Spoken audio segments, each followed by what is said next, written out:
মালিক, মালিক, আরে পড়ে গেছি তো। এই দাঁড়াও, এটা আমার টাকা। না, এটা আমার টাকা। তুই দিবি না আমি চিল্লিয়ে লোক জড়ো করব?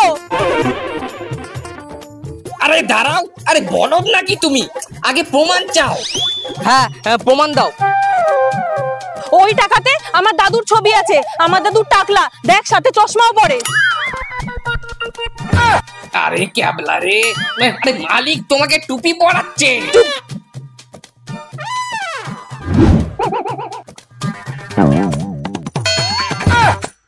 এই এই দাঁড়াও দাঁড়াও। ম্যাডাম ম্যাডাম, এই নাও সব টাকা তোমার। এখানেও তোমার দাদুর ছবি আছে। কি করে? দাঁড়াও দাঁড়াও। এ ভাই তোর টাকাগুলো দেখি। শালা গান্ডু।